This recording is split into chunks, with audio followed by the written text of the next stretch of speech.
Welcome back to Palakkad കാന്താരി. അപ്പം ഇന്ന് എമിയുടെ ഇൻട്രോയോട് കൂടി നമ്മൾ വീഡിയോ ആരംഭിച്ചാലോ? അപ്പം ഓണമായല്ലോ, അതിന് മുമ്പ് എൻ്റെ ഇത്ര വലിയ പൂക്കളം എന്ന് ചോദിക്കുന്നവർക്കായി ഞാൻ ഈ വെള്ളം ഒന്ന് കുടിച്ച് തീർത്തോട്ടെ എൻ്റെ പൊന്നമ്മ, ഒന്ന് സമാധാനം തരുമോ എന്ന് ചോദിക്കുന്ന എമിയാണ് നിങ്ങൾക്ക് ആദ്യം കാണിച്ചു തരുന്നത് കേട്ടോ. അപ്പം നമ്മൾ ഇന്ന് ഒരു വീടിൻ്റെ വിശേഷമായിട്ട് വന്നേക്കുവാണ്. ഒരു അടിപൊളി വീടാണ്. അപ്പം നിങ്ങൾക്ക് എന്തായാലും ഈ വീഡിയോ ഇഷ്ടപ്പെടും. അപ്പോൾ ദേ വീടിൻ്റെ ആദ്യം തന്നെ എനിക്ക് വളരെ ഇഷ്ടപ്പെട്ടൊരു ഭാഗമായിരുന്നു അവിടുത്തെ പൂജാമുറി എന്ന് പറയുന്നത് കേട്ടോ. വളരെ രസമായിട്ട് ഭംഗിയായിട്ട് ഒരു ഒതുക്കത്തിൽ പൂജാമുറി അങ്ങോട്ട് ചെയ്ത് വെച്ചിട്ടുണ്ട്. നല്ല ഭംഗിയായിട്ടുണ്ട്. ഒട്ടും സ്പേസ് കളയാണ്ട് നല്ല ഭംഗിയിൽ നമുക്ക് പൂജാമുറിയൊക്കെ സെറ്റ് ചെയ്ത് വെച്ചേക്കുന്നുണ്ട്. അപ്പം ഈ ഫാമിലിയെക്കുറിച്ച് പറയുകയാണെങ്കിൽ ഒരു തമിഴ് ടച്ചുള്ള ഫാമിലിയാണ്. അതുകൊണ്ട് തന്നെ അവരുടെ വീടിനും അതിൻ്റേതായിട്ടുള്ള പ്രത്യേകത ഉണ്ട് കേട്ടോ. അപ്പോൾ താഴത്തെ ഫ്ലോറിലാണ് നമ്മളിപ്പോൾ നിൽക്കുന്നത്. താഴത്തെ ഫ്ലോറിൽ ലിവിങ് ഏരിയയും ഡൈനിങ് ഏരിയയും ഒരുമിച്ചെടുത്തേക്കുമാണ്. പിന്നെ താഴെ ഒരു റൂമുണ്ട്, പിന്നെ കിച്ചണും ഉണ്ട്. അപ്പോൾ ഇത്രയും ഭാഗമാണ് താഴെ ഉള്ളത്. ശരിക്കും പറഞ്ഞു കഴിഞ്ഞാൽ ഇവിടുന്ന് ഹോളിൽ നിന്നാണ് നമ്മൾ പുറത്തേക്കുള്ള ഡോറ്, സെക്കൻഡ് ഡോറ് കൊടുത്തേക്കുന്നത് കേട്ടോ. അതേപോലെ തന്നെ ഹോളിൻ്റെ ഒരു സൈഡിൽ വന്നിട്ടാണ് സ്റ്റെയർ സെറ്റ് ചെയ്തേക്കുന്നത്. അപ്പുറത്ത് കാണുന്നതാണ് കിച്ചൺ. അപ്പോൾ കുറച്ച് പൂജാതി കർമ്മണാദികൾ ഉള്ളത് കാരണം നമ്മളിപ്പോൾ അങ്ങോട്ടേക്ക് പോകുന്നില്ല.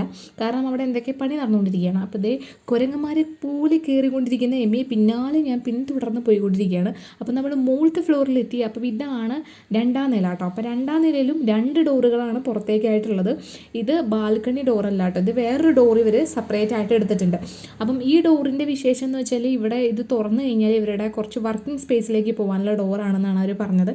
ശരിക്കും പറഞ്ഞു കഴിഞ്ഞാൽ നമ്മളൊരു തമിഴ്നാട് എത്തിയ ഫീലായിരുന്നു ഇവിടെ ഉണ്ടായിരുന്നത് കേട്ടോ. നമ്മൾ ഈ പശുവിനെ കരയാൻ കണ്ടൊരു നേരം എൻ്റെ പൊന്നു സൗണ്ട് കൊടുക്കാൻ അപ്പോൾ പശു കരയും. എന്തായാലും ശരി, ഞാൻ തുടർന്നുകൊണ്ടിരിക്കുകയാണ്. അപ്പം നമ്മളിങ്ങനെ നടന്നുകൊണ്ടിരിക്കുമ്പോൾ നമ്മൾ ബാൽക്കണിയിലെത്തും. അപ്പോൾ മറ്റൊരു ഡോറിൽ കൂടെ വന്നാലും ബാൽക്കണിയിൽ നമ്മൾ എത്തും. ബാൽക്കണിക്ക് ഡയറക്റ്റ് ഡോറുണ്ട്, അത് നമുക്ക് കാണിച്ചു തരാം. അപ്പോൾ അവിടെ ഹാളിൽ വെച്ചേക്കുന്ന ഒരു ഷെൽഫ് കണ്ടു, അതിലൊരു മിറർ കണ്ടു. വീണ്ടും പശുക്കിടാതെ തൊള്ളലാണ്. അതിൻ്റെ വായിൽ വല്ല നേന്ത്രപ്പഴം കുത്തിത്തിരിക്കാൻ ഇവിടെ നേന്ത്രപ്പഴമില്ല, സോറി ഗീസ്. അപ്പം നമ്മൾ അടുത്ത റൂമിലേക്ക് പോവുകയാണ്. അപ്പോൾ ഇതാണ് ഫസ്റ്റത്തെ റൂം കേട്ടോ. അപ്പോൾ സെക്കൻഡ് ഫ്ലോറിൽ 2 റൂമാണുള്ളത്. അപ്പോൾ ഇതാണ് ഫസ്റ്റത്തെ റൂം. ഷെൽഫൊക്കെ വലിയ അലങ്കാരമായിട്ട് വെച്ചിട്ടുണ്ട്. അതുപോലെ തന്നെ ബാത്റൂം കണ്ടപ്പോൾ ശരിക്കും എനിക്ക് കുളിക്കാൻ തോന്നി. പക്ഷേ അവിടെ പോയി കുളിക്കുന്നത് ശരിയല്ലല്ലോ എന്നോർത്ത് ഞാൻ പതുക്കെ പിന്തിരിഞ്ഞു കേട്ടോ. അപ്പോൾ ഇതാണ് ബാത്റൂം. നല്ല ഭംഗിയുണ്ട്. ചൂടുവെള്ളവും പച്ചവെള്ളവും ഒക്കെ വരാനുള്ള സംവിധാനങ്ങൾ ഇവിടെ ചെയ്ത് വെച്ചിട്ടുണ്ട്. നല്ല അടിപൊളിയായിട്ട് സെറ്റപ്പ് ആക്കിയിട്ട് ചെയ്തിട്ടുണ്ട് കേട്ടോ. അത് കഴിഞ്ഞ് നമ്മൾ അതിന്ന് പുറത്തേക്ക് ഇറങ്ങി സെക്കൻഡ് റൂമിലേക്ക് വരുമ്പോൾ ഒരു ചെറിയ ഇടനാഴിയുണ്ട്. ശരിക്കും പറഞ്ഞാൽ ചിലും എന്ന് പറഞ്ഞാൽ നമുക്ക് നടക്കാൻ പറ്റുന്ന ഒരു ഏരിയയാണ്. എനിക്ക് ഒരുപാട് ഇഷ്ടപ്പെട്ടു. ശരിക്കും നമ്മൾ മറ്റേ നാഗവല്ലി ഫിലിമൊക്കെ നമ്മൾ കാണില്ലേ, മറ്റേ മണിച്ചിത്രത്താഴ് ഫിലിമിലൊക്കെ കാണില്ലേ, അതുപോലെ ഒരു ഇടനാഴിയാണ്. അതിൽ കൂടെ ജനലും വെച്ചിട്ടുണ്ട് കേട്ടോ. അതിനുശേഷം നമ്മൾ പോകുന്നത് സെക്കൻഡ് റൂമിലേക്കാണ്. ശരിക്കും പറഞ്ഞു കഴിഞ്ഞാൽ നല്ല ഭംഗിയുണ്ട്. ഇവിടുത്തെ ജനലിൽ കൂടെയൊക്കെ നോക്കാൻ നല്ല രസമുണ്ട് കേട്ടോ. കാരണം ചുറ്റും വീടാണ്. ഒട്ടും തന്നെ നമുക്കൊരു ഭയം ഉണ്ടാവില്ല. ഇതാണ് സെക്കൻഡ് റൂമിൻ്റെ ബാത്റൂം എന്ന് പറയുന്നത്. ബാത്റൂമൊക്കെ 2 റൂമിലും നല്ല സെറ്റായി നീറ്റായിട്ട് ചെയ്തിട്ടുണ്ട്. അതിനുശേഷം നമ്മളിതാ ജനലിൽ കൂടെ നോക്കുമ്പോൾ അപ്പുറത്തും വീട് ഇപ്പുറത്തും വീട് എല്ലായിടത്തും വീട്. ഒരു പേടിയും പേടിക്കാതെ നമുക്ക് സുഖമായിട്ട് സ്വസ്ഥമായിട്ട് കിടന്നുറങ്ങാം. ഇതാണ് നമ്മുടെ ബാൽക്കണിക്കുള്ള ഡയറക്റ്റ് ഡോർ, അതായത് മെയിൻ ഡോറ്. സെക്കൻഡ് ഫ്ലോറിലെ മെയിൻ ഡോറാണ് ഇത് വന്നിട്ട് കേട്ടോ. അപ്പോൾ ബാൽക്കണിയിൽ ഇരുന്ന് കഴിഞ്ഞാൽ നമുക്ക് കാണുന്നത് റോഡ് സൈഡാണ്. അതായത് ഈ വീടിൻ്റെ ഫ്രണ്ട് പോർഷനിലേക്കാണ് നമ്മുടെ ബാൽക്കണി വന്നിട്ടുള്ളത്. അപ്പോൾ വീണ്ടും ഞങ്ങൾ അവിടെ നിന്ന് എന്ത് ചെയ്തു, ബാൽക്കണിയിൽ നിന്ന് പതുക്കെ താഴോട്ട് തന്നെ നീങ്ങി കേട്ടോ. കാരണം വയറിങ്ങനെ നല്ല വിശക്കുന്നുണ്ടായിരുന്നു. അപ്പോൾ സദ്യയുടെ മണമടിച്ചപ്പോൾ നമ്മൾ താഴേക്ക് തന്നെ വന്നു. പിന്നെ കിച്ചൺ നിങ്ങളെ കാണിച്ചിട്ടില്ലല്ലോ എന്ന് ഓർത്തു. അപ്പോൾ കിച്ചണിലേക്ക് നേരെ കയറാൻ പോവാണ്. അപ്പോൾ ഇതാണ് ഇവിടുത്തെ കിച്ചൺ. ശരിക്കും പറഞ്ഞു കഴിഞ്ഞാൽ ഒരാൾക്ക് നിന്ന് കുക്ക് ചെയ്യാൻ പറ്റുന്ന തരത്തിലുള്ള കിച്ചൺ കേട്ടോ. നല്ല ഭംഗിയായിട്ട് കിച്ചൺ ചെയ്തിട്ടുണ്ട്. ഒരു നീളത്തിലാണ് ഇവർ കിച്ചൺ ചെയ്തേക്കുന്നത് കേട്ടോ. അപ്പം 2 കിച്ചൺ ഉണ്ട്. ശരിക്കും പറഞ്ഞാൽ ഇതിൽ അടുപ്പ് ഇവർ വെച്ചിട്ടില്ല, ഗ്യാസാണ് ഇപ്പോൾ യൂസ് ചെയ്യുന്നത്. മേ ബി ചിലപ്പോൾ വയ്ക്കുമായിരിക്കും. ഇതിൻ്റെ ഫ്ലോർ എന്ന് പറയുന്നത് കിച്ചണിൽ കൊടുത്തേക്കുന്ന ഒരു ബ്ലാക്ക് കളറാണ്. പിന്നെ ബാക്കിയുള്ളവർക്കൊക്കെ ഈ ഒരു കളർ ടൈലാണ് കേട്ടോ. നേരത്തെ കാണിച്ച ടൈലാണ്. അപ്പോഴാണ് അവിടെ കുറേ സാധനങ്ങൾ ഇരിക്കുന്നത് ഞാൻ കണ്ടത്. അപ്പോൾ ഞാനത് ശ്രദ്ധിച്ചു. അപ്പോൾ ശ്രദ്ധിച്ചപ്പോൾ ഇവർ വീട് കയറലിൻ്റെ ഭാഗമായിട്ട് ഇവർ കൊണ്ടുവന്ന് വെച്ച സാധനങ്ങളാണ് കേട്ടോ. ഇതാണ് വീടിൻ്റെ ഫ്രണ്ടിൽ വലിയതായിട്ട് പൂക്കളിട്ടിട്ടുണ്ടായിരുന്നു. നല്ല ചന്തത്തിലുള്ള പൂക്കളായിരുന്നു. നമ്മൾ ശരിക്കും പറഞ്ഞാൽ നമുക്ക് ഓണത്തിൻ്റെയൊക്കെ ഒരു എഫക്റ്റ് തോന്നിക്കുന്ന തരത്തിലുള്ള പൂക്കളാണ് ഇട്ടിട്ടുള്ളത് കേട്ടോ. അപ്പോൾ ഇതാണ് വീട്. മൊത്തത്തിൽ കുറച്ച് ഭാഗം നമ്മൾ പന്തൽ കൊണ്ടുപോയി കാരണം മൊത്തത്തിൽ കാണിക്കാൻ പറ്റില്ല.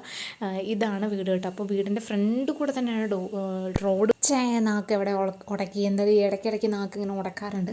അതൊന്നും കാര്യമാക്കിയില്ല, നേരെ പോയി എല്ലാവരുടെ മുമ്പിലിരുന്നു. അപ്പം ഇത് നമ്മൾ റോഡ് തന്നെയാണ് കേട്ടോ ഈ ഒരു ടേബിളൊക്കെ സെറ്റ് ചെയ്തിട്ടേക്കുന്നത്. മാത്രമല്ല ഇതൊക്കെ വിളമ്പി തരുന്നത് അവരുടെ ഫാമിലിയിലുള്ള ഓരോരുത്തരാണ് വിളമ്പി തരുന്നത്. ആദ്യം നമുക്ക് വെച്ച ജിലേബിയാണ്. ജിലേബി 2 എണ്ണം വയ്ക്കുമെന്ന് ഞാൻ ചോദിക്കണമെന്ന് വിചാരിച്ചു. പക്ഷേ എനിക്ക് തമിഴ് അത്ര വശമില്ലാത്തതുകൊണ്ട് ഞാൻ ചോദിച്ചില്ല. ചിലപ്പോൾ വേറെ എന്തെങ്കിലും ആയിപ്പോയില്ലോ എന്ന് വിചാരിച്ചു. എന്നാലും ശരി, സദ്യ കഴിക്കാമെന്ന് പറഞ്ഞുകൊണ്ട് സദ്യ കഴിക്കാൻ തുടങ്ങുകയാണ് കേട്ടോ. അപ്പോൾ ഞാൻ നിങ്ങൾക്ക് കാണിച്ചിരുന്നത് എമ്മിയുടെ ഇലയാണ് കാണിച്ചിരുന്നത്. അവൾ ഓരോ പുളിയിഞ്ചി അച്ചാറൊക്കെ ആയിട്ട് ഇങ്ങനെ നക്കി നക്കി നക്കി ഇരിക്കുന്നുണ്ട്.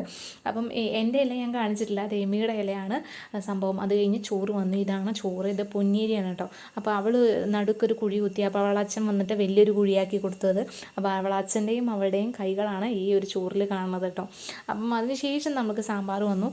പിന്നെ നമ്മളങ്ങ് കഴിച്ചു, ഒന്നും നോക്കിയില്ല, അങ്ങ് കഴിച്ചു. അതിന് ശേഷം മിമി കുറേ തേരാ പാര അങ്ങോട്ടും ഇങ്ങോട്ടും ഓടി. ഞാൻ ക്യാമറയും പിടിച്ചതിൻ്റെ പിന്നാലെ ഓടി കേട്ടോ. അപ്പം ഈ ഒരു ഏരിയ എന്ന് പറഞ്ഞാൽ നല്ല രസമാണ്. കേരളത്തിൽ തന്നെ ഉള്ളൊരു സ്ഥലമാണ് കേട്ടോ അത്. ശരിക്കും പറഞ്ഞൊരു ഗ്രാമപ്രദേശം എന്നൊക്കെ പറയില്ല, അതുപോലത്തെ ഒരു സ്ഥലമാണ്. ഒരു ഏരിയ ഫുള്ളായിട്ട് ഇങ്ങനെ കിടക്കുകയാണ്. ഇത് നെയ്ത്ത് ഫാമിലിയാണ് ഇവരുടെ. അപ്പം ഈ ഒരു ഏരിയയിലുള്ളവർ മൊത്തം ആ ഒരു ഫാമിലിയിലുള്ള ആൾക്കാരാണ്. ഭയങ്കര രസമുണ്ട്. ഒരു വീട് മറ്റൊരു വീടിനെ ടച്ച് ചെയ്തിരിക്കുന്ന രീതിയിലാണ് കേട്ടോ. അപ്പോൾ എന്തായാലും വീഡിയോ ഇഷ്ടപ്പെട്ടെന്ന് വിചാരിക്കുന്നു.